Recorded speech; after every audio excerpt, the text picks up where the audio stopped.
Hello students, welcome to Saraswati physics classes. आज की video में हम डिस्कस करेंगे about electric flux. What is electric flux?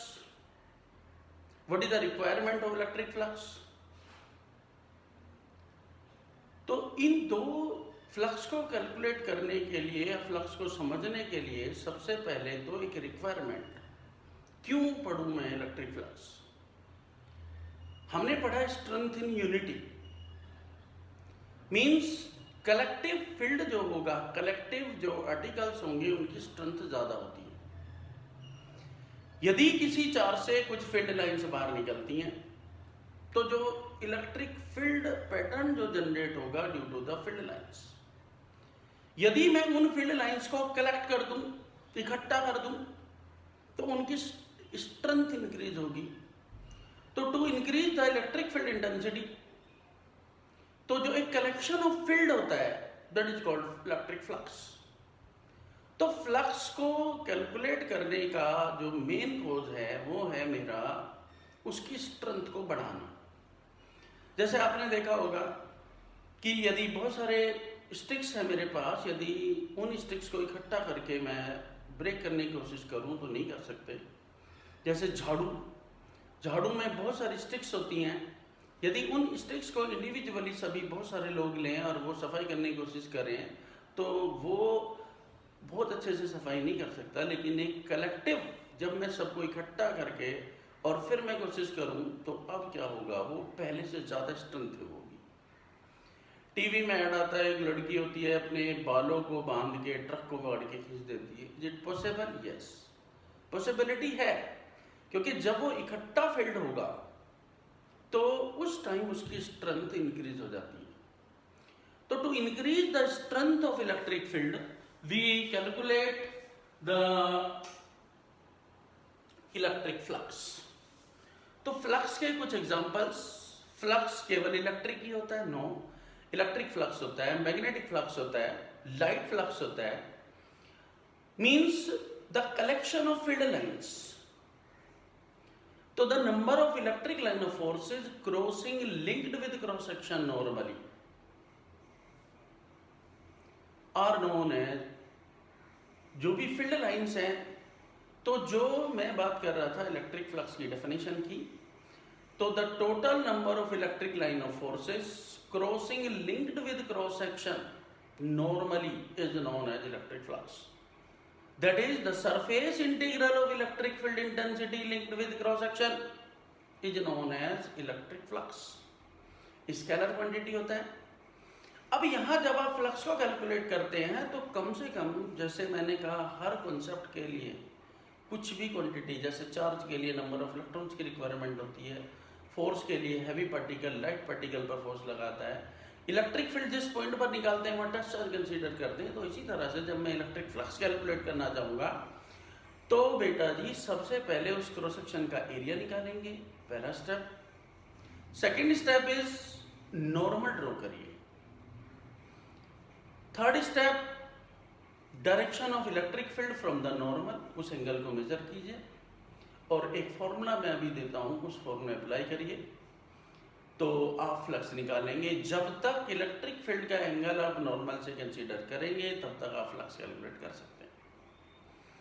अब यहाँ पर फ्लक्स की और भी यूटिलिटी होती है। जैसे आपसे कहे कि 2 माइक्रोकूलम चार्ज से कितनी number of electric line of forces बाहर निकलती हैं या अंदर आती हैं, यदि पॉजिटिव और नेगेटिव चार्ज है, तो उस सिचुएशन में भी हम फ्लक्स कैलकुलेट करते हैं। Flux is the total number of line of forces.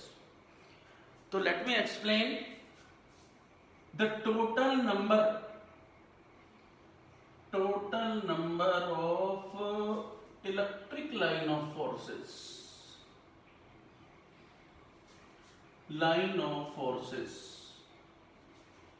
crossing linked with cross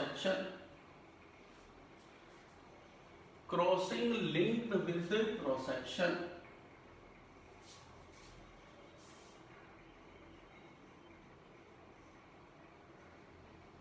normally,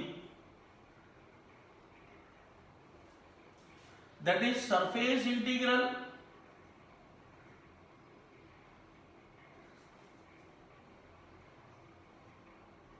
of electric field intensity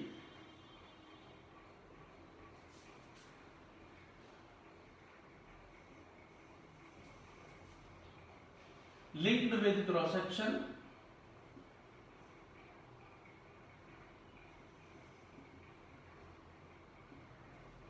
is known as electric flux. Phi E से रिप्रेजेंट करते हैं, स्केलर होता है in newton metre square per coulomb और volt metre. This is the electric flux. अब यदि मैं flux को देखता हूं, सपोज एक मेरे पास एक क्रॉस सेक्शन था, क्रॉस सेक्शन क्या था, ds, और बेटा एरिया में हमेशा एक रिक्वायरमेंट ऑफ डायरेक्शन बनी रहती है। सपोज एरिया की बात करूं, मैंने कहा इस वॉल को पेंट कर दो, तो अब वॉल की तो बेटा दो सरफेसेस हैं, या तो इस तरफ है या उस तरफ है। तो जब तक मैं डायरेक्शन मेंशन नहीं करूंगा तो मैं करेक्ट एक्सप्लेनेशन तक नहीं जा सकता। तो यहां भी जब भी आप एरिया कंसीडर करते हैं तो उसका नॉर्मल ड्रॉ करिए, और मैं किसी भी स्केलर को जब वेक्टर में कन्वर्ट करता हूं तो दिस इज द ds, और इसे normal unit vector of ds लिखते हैं। This is the area vector, this is normal.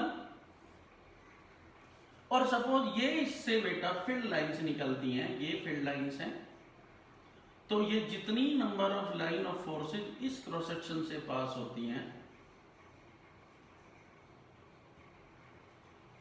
उसे मैं क्या कहता हूं, electric flux.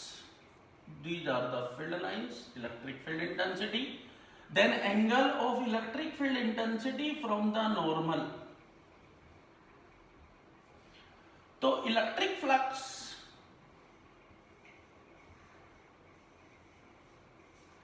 phi equals to just integration of E dot ds newton metre square per coulomb. यदि मैं इसे थोड़ा एक्सप्लेन करूं तो क्लोज इंटीग्रेशन तो नहीं लेंगे अभी, तो E dot ds, and ds is normal unit vector of ds, and its dot product is E modulus normal unit vector cos of theta and ds।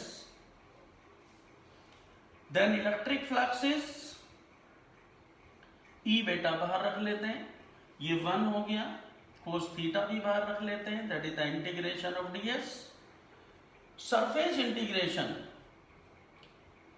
और ये बेटा मैं a कंसीडर कर लेता हूं तो E a cos of theta. This is the electric flux in newton metre square per coulomb. और इसे मैं वेक्टर फॉर्म में भी लिख सकता हूं, तो वेक्टर फॉर्म में यदि मैं इसे लिखता हूं तो फ्लक्स बेटा phi equals to E dot A. This is electric flux, volt metre या newton metre square per coulomb. तो बेटा जी ध्यान ये रखना है कि जिससे फ्लक्स कैलकुलेट करना है कौन सी सरफेस है, उस सरफेस का पहले एरिया निकालिए, फिर वहां नॉर्मल ड्रॉ करिए, नॉर्मल से direction of electric field then apply कर दीजिए, और ये बेटा फ्लक्स होगा। अब इस चीज को समझने के लिए सपोज मैं एक न्यूमेरिकल कंसीडर करता हूं। एक क्वेश्चन है बेटा मेरे पास, क्वेश्चन क्या है, the electric field intensity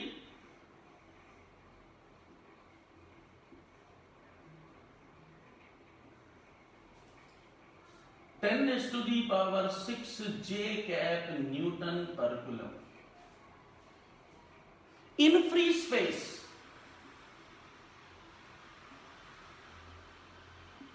calculate electric flux through a cross section of area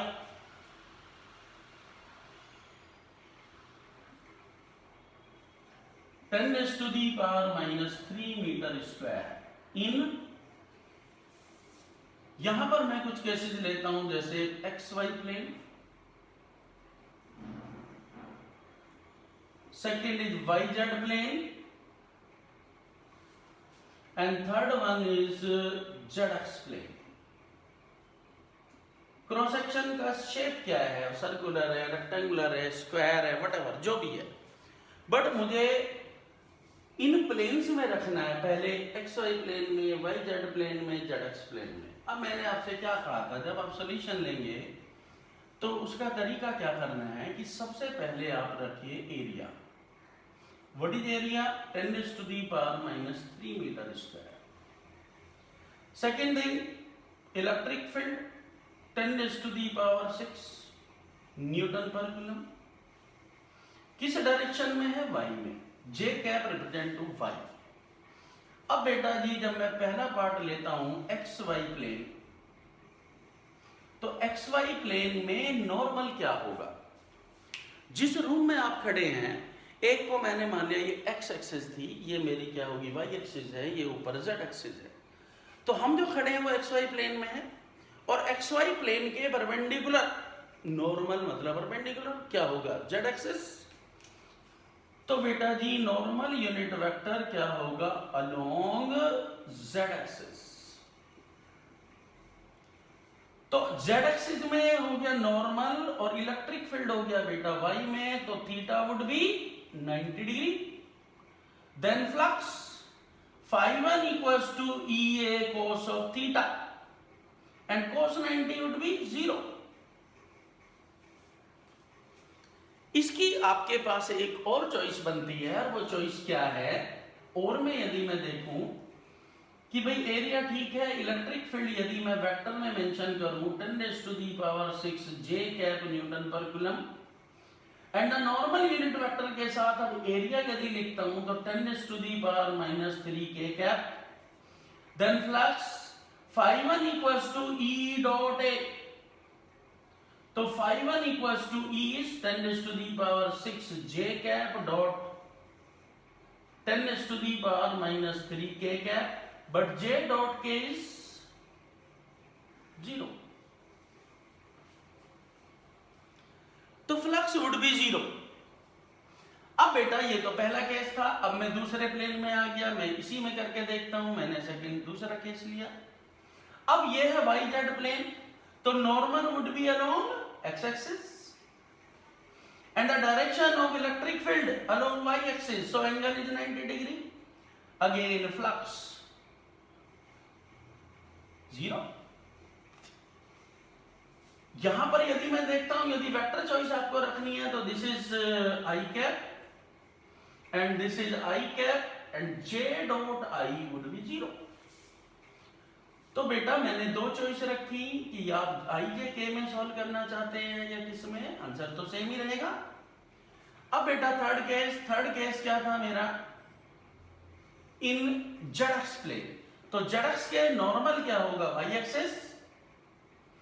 in case of Y axis electric field भी Y में, नॉर्मल भी Y में, angle would be 0। This is 0 and EA, what is EA? E is 10⁻⁶, A is 10⁻⁻3, that is 10⁻³ Newton meter square per coulomb. This is the electric flux. यहां पर चलता हूं तो बेटा ये J cap, this is J cap, and this is 10⁻³ Newton meter square per coulomb. तो आप electric flux को तभी एक्यूरेटली कैलकुलेट कर सकते हैं जब आप पहले ये डिसाइड कर लें कि इन विच डायरेक्शन नॉर्मल एग्जिस्ट, और उससे हमें डायरेक्शन देखनी है किसकी? इलेक्ट्रिक फील्ड की। तो एक ये सिंपल सा थॉट है, यदि इस थॉट के ये 3 पॉइंट हमेशा आप याद रखते हैं। फर्स्ट पॉइंट, पहले जो क्रॉस सेक्शन दिया है उसकी शेप डिसाइड करके एरिया निकालिए, then normal unit vector draw करिए, उसके बाद नॉर्मल यूनिट वेक्टर से इलेक्ट्रिक फील्ड की डायरेक्शन को देखो, और बेटा जी बस फॉर्मूले में अप्लाई कर दीजिए और यू गेट इलेक्ट्रिक फ्लक्स। अब इस तरह के जो क्वेश्चंस हैं, यदि फ्लक्स को मैं देखता हूं तो मैं 3 पार्ट में फ्लक्स को डिवाइड कर सकता हूं। When electric field is constant like this, cross section may be changed, direction may be changed. Second is, if electric field intensity is variable, यदि constant नहीं है, तो how to calculate the electric flux? Third case, electric flux through the closed surfaces like Gaussian surfaces. तो तीन situation है. First तो इस तरह सॉल्व करते हैं, सेकंड का केस मैं भी बताता हूं आपको, और थर्ड बेटा गॉसियन सरफेस. गॉस साइंटिस्ट है, उसने एक अपनी थ्योरम दी और उसके थ्रू यदि आप फ्लक्स निकालते हैं तो वो सबसे आसान मेथड होता है the just flux equals to Q divided by epsilon naught. तो बेटा जब कोई प्रॉब्लम आती है फ्लक्स की तो सबसे पहले आपको चेक करना चाहिए कि इलेक्ट्रिक फील्ड वेरिएबल है कि कांस्टेंट है. फिर एरिया को देखना चाहिए, फिर ऑब्जेक्ट क्या है, क्लोज है कि ओपन है, और उसी के अकॉर्डिंग हम फॉर्मूला अप्लाई करते हैं. ये नहीं है कि फ्लक्स लिया कुछ भी फॉर्मूला लगा के बैठ गए. तो बेटा अब मैं बात करता हूं, एक क्वेश्चन लेता हूं मैं, और क्वेश्चन है बेटा जिसमें मेरा इलेक्ट्रिक फील्ड वेरिएबल होगा. यहां पर किसी भी तरह की प्रॉब्लम आ सकती है, पर वेरिएबल तब होता है कि यदि मैं किसी पर्टिकुलर डायमेंशन में चलता हूं और उस डायमेंशन में मेरा इलेक्ट्रिक फील्ड या तो इंक्रीजिंग हो या फिर डिक्रीजिंग हो. तो इस तरह की प्रॉब्लम ही बेटा ज्यादा पूछी जाती हैं.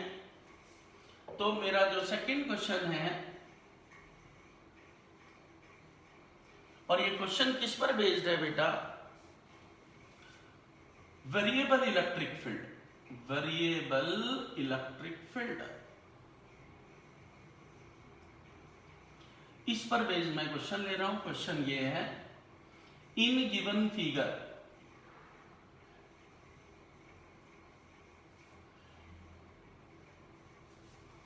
calculate electric flux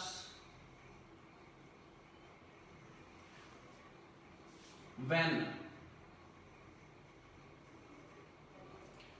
Ex under root x into 10 is to the power 6 Newton meter half coulomb square, Ey 0, Ez 0. और बेटा जी जो कॉन्फ़िगरेशन है वो आपको यहां ऐसे मिलेगी बनी हुई. ये यहां पर शेप कुछ भी दे सकता है, वो क्यूब दे, वो क्यूबॉइड दे, जो भी उसकी चॉइस है. मैंने बेटा एक क्यूब कंसीडर कर लिया.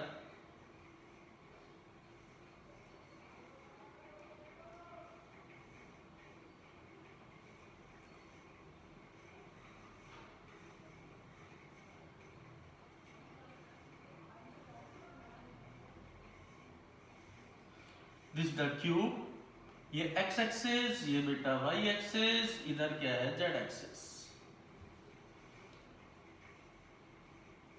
इसकी अपनी साइड सपोज 7 सेंटीमीटर है, ईच 7 सेंटीमीटर, और बेटा जी दिस इज द ओरिजिन, और यहां से यहां तक ये 9 सेंटीमीटर की डिस्टेंस पर है फर्स्ट फेस. ये बेटा आपको क्वेश्चन में मिलेगा. अब जब मैं इसका सॉल्यूशन देखता हूं तो सॉल्यूशन किस तरह से करेंगे आप देखो. सबसे पहले आप ये चेक करिए कि इलेक्ट्रिक फील्ड किस डायमेंशन में एग्जिस्ट करता है. जेड में इलेक्ट्रिक फ्लक्स नहीं है, तो बेटा जेड एक्सिस ये है, तो इस सरफेस से और इस सरफेस से फ्लक्स नहीं निकलेगा.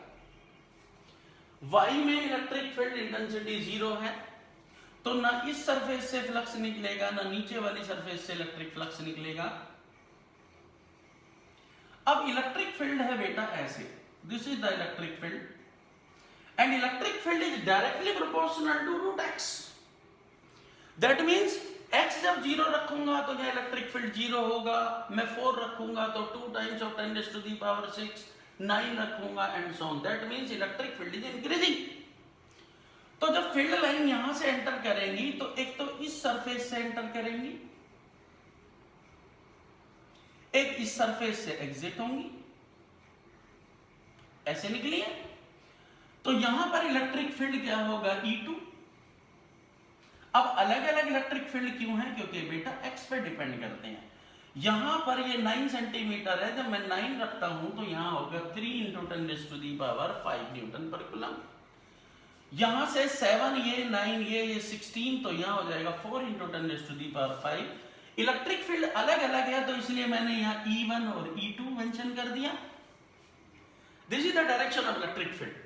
मेरा स्टेप क्या था, पहले मैंने कहा था कि वो क्रॉस सेक्शन चूज करिए जहां से फ्लक्स निकलना है। ये हो गया, ये हो गया। इसका पहले एरिया निकालिए। एरिया बेटा 7 सेंटीमीटर इंटू 7 और सेंटीमीटर को मीटर में बदल दिया, कितना हो गया 49 इंटू 10⁻⁻4 मीटर स्क्वायर। अब इसके नॉर्मल ड्रॉ करिए। नॉर्मल बेटा आउटसाइड होते हैं हमेशा, तो इसका नॉर्मल ऐसे चला गया, दिस इज द नॉर्मल, और इसका नॉर्मल ये हो गया। तो मैं एरिया मेंशन कर चुका। इलेक्ट्रिक फील्ड बेटा हम निकाल लेंगे। अब बेटा मुझे निकालना है फ्लक्स। तो अब यदि मैं इलेक्ट्रिक फ्लक्स की बात करता हूं पहली सरफेस से, यदि मैं फर्स्ट पॉइंट कंसीडर करूं तो इसके लिए area A1 equals to 49 into 10⁻⁻4 metre square. अब थीटा देखो, इलेक्ट्रिक फील्ड इधर है, नॉर्मल इधर है, तो what is the direction of theta is 180 degree. अब electric field E1 is E at x equals to, कितनी डिस्टेंस है x, मेरे पास 9 सेंटीमीटर है, तो बेटा कितना 9 सेंटीमीटर। तो E1 equals to √9 into 10⁻⁻2 into 10⁻6। E1 3 into 10⁵ newton per coulomb. मैं 3 चीजें निकाल चुका। एरिया ये हो गया, एंगल, इलेक्ट्रिक फील्ड इधर है, नॉर्मल इधर है, तो एंगल हो गया 180 डिग्री। इलेक्ट्रिक फील्ड x या 9 सेंटीमीटर है, तो इस x की जगह मैंने 9 सेंटीमीटर वैल्यू मीटर में बदल के रख दिया। अब फ्लक्स निकाल दो। Flux φ1 equals to E1 A1 cos of θ1। तो flux φ1 equals to E1 is 3 into 10⁵, A1 10⁻⁻4 into 49 and cos of 180।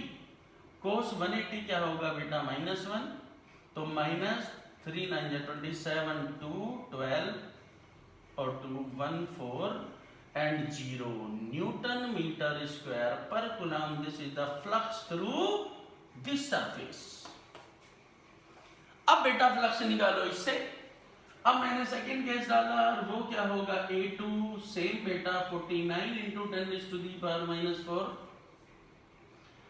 And θ2 is normal भी ऐसे, इलेक्ट्रिक फील्ड भी ऐसे, तो theta is 0 degree and electric field E2 equals to E at x equals to कितना हो गया, ये सरफेस ओरिजिन से कितनी दूर है 9, ये 7, ये 9 और 7 कितना हो गया 16 into 10⁻⁻2 metre. So E2 equals to √16 into 10⁻⁻2 into 10⁻6। E2 is 4 into 10⁵ Newton per coulomb. Now flux φ2 equals to E4 into 10⁵, area 49 into 10⁻⁻4 and cos of 0. Cos 0 is 1, 36 16 1960 newton metre square per coulomb. This is the electric flux through another surface. Scalar quantity है तो total flux φ equals to φ1 plus φ2, that means φ equals to this minus this 0 9 8 minus 4 49 490 newton metre square per coulomb. This is the electric flux and this concept is based on the variable electric field.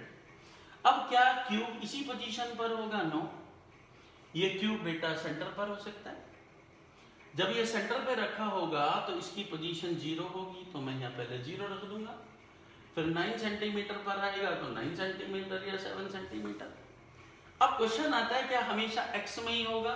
No, ये y में भी हो सकता है। तो इस तरह के बहुत सारे क्वेश्चंस अवेलेबल हैं।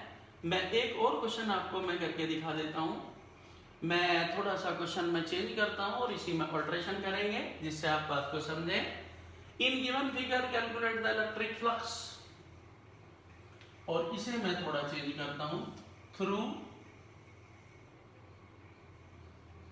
A cylinder of height 7 centimetre and radius 10 centimetre.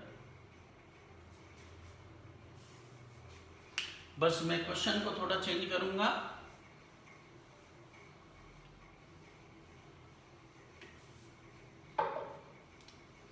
And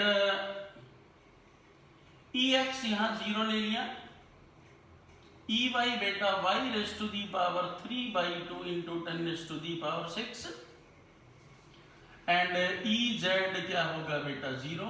this is the question and the configuration is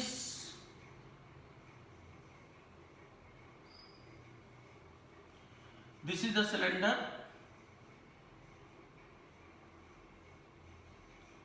which is 7 centimeter in height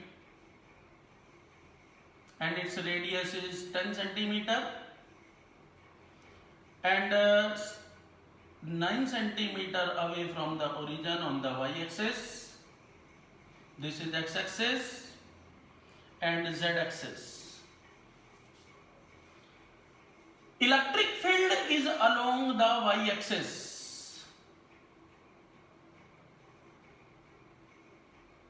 ऐसे जा रहा है, तो जो फील्ड लाइन ऐसे जाएंगी तो ये क्या हो गया बेटा, इस सरफेस से निकलेगा फ्लक्स, एंटर करेगा और इससे बाहर निकलेगा। दैट मीन्स यहां पर फील्ड की डायरेक्शन क्या होगी E2, और यहां पर जो फील्ड जब एंटर करेगा तो वो होगा E1, and the normal is outside. This is the normal and this is the normal. पहले ये मेंशन कर लिया। अब बेटा एरिया कैलकुलेट करिए। Area which is a cylinder having a cross section circular, that is the pi R square. Pi R, R is the 10 centimetre in metre, 10⁻⁻1 square, that means area is pi into 10⁻⁻2 metre square. This is the area. Now flux through this surface. So area would be pi into 10⁻⁻2 meter square. Angle would be 180 degree. And the electric field at x equals to 9 centimeter. Unfortunately वही value होगी। यहां पर power कितनी होगी बेटा, raise to the power 3/2, and 3/2 को जब बेटा हम सॉल्व करते हैं तो this would be 3 square 9 square root 3, 3 3 जा 27, and 10⁻³ that is 10⁻³ newton per coulomb. Now electric flux, this would be 27 into 10⁻³ in area -2 and 49 is replaced by pi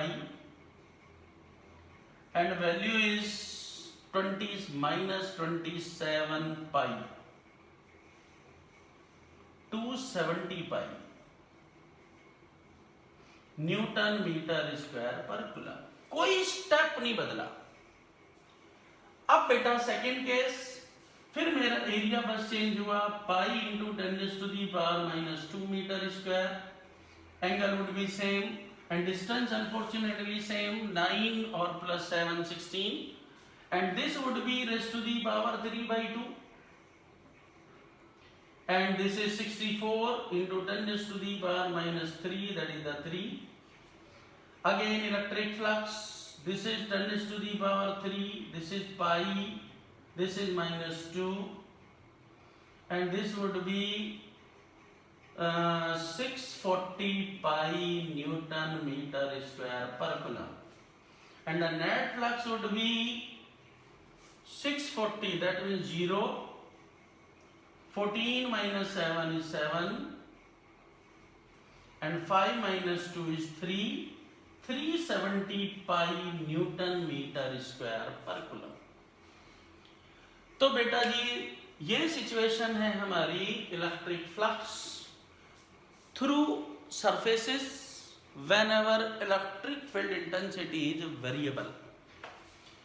तो बेटा एक ओपन सरफेसेस की बात हो रही थी। अब यदि मैं चाहता हूं कि इस पूरे सिलेंडर का मैं टोटल फ्लक्स निकालूं, तो उसके लिए मुझे x में भी फ्लक्स देना पड़ेगा। यदि मैं Ex को कहूं ये भी एग्जिस्ट करता है, तो मैंने अभी दो सरफेस निकाली और एक सरफेस एग्जिस्ट करेगी, तो ये एक बहुत बड़ी लेंथी प्रॉब्लम बन जाएगी। तो उसको शॉर्ट करने के लिए, जैसे क्यूब है मेरे पास, तो क्यूब के मैंने दो सरफेसेस निकाले इससे प्रीवियस क्वेश्चन में, और यदि मुझे तीनों डायरेक्शन में इलेक्ट्रिक फील्ड अवेलेबल हो, एक्स में भी, वाई में भी, जेड में भी, तो एक्स के अकॉर्डिंग मेरे पास दो सोल्यूशन होंगे, वाई के भी दो सोल्यूशन होंगे, जेड के भी दो सोल्यूशन होंगे। 6 सोल्यूशन को प्लस करूंगा देन द फ्लक्स निकलेगा। इसी कॉन्सेप्ट को गॉस ने बहुत ज़्यादा शॉर्ट कर दिया, और वो शॉर्टेस्ट जो सिचुएशन है उस सिचुएशन को गॉस ने एक थ्योरम से प्रूव किया, और उसका कहना था कि यदि आपके पास गॉसियन सरफेसेस हैं, what are the Gaussian surfaces? The close surfaces, दो surfaces which contain volume, 3 dimensional configuration, either hollow और सॉलिड। इस तरह की कॉन्फ़िगरेशन जैसे स्फीयर है, क्यूब है, क्यूबॉइड है, कोन है, सिलेंडर है, इस तरह की जो कॉन्फ़िगरेशन है, और वो यदि चार्ज्ड बॉडी है, और मैं यदि उससे ये निकालना चाहता हूँ कि कितनी इलेक्ट्रिक लाइन ऑफ फोर्सेस वो एमिट करता है या उसके अंदर एंटर करती है, नेगेटिव है या पॉजिटिव है, आइदर आउटवर्ड और इनवर्ड्स, तो बेटा जी उसे हम फ्लक्स कहते हैं। टोटल फ्लक्स यदि गॉसियन सरफेस से निकालना है तो गॉस ने एक थ्योरम दी थी, और उस थ्योरम के according the total electric flux through Gaussian surface is Q divided by epsilon not in free space, and in medium Q divided by epsilon m। तो इस कॉन्सेप्ट को हम कंसीडर कर सकते हैं, और वो होगा मेरा गॉस थ्योरम। तो मैं पूरा कंप्लीट जो गॉस थ्योरम है और उसकी जो एप्लीकेशंस हैं वो मैं आपको नेक्स्ट वीडियो में देता हूँ। और बेटा जी पहले आप फ्लक्स देखें, और मैं फिर नेक्स्ट वीडियो में आपको बात करेंगे Gauss theorem and it's applications. Thank you, have a nice day.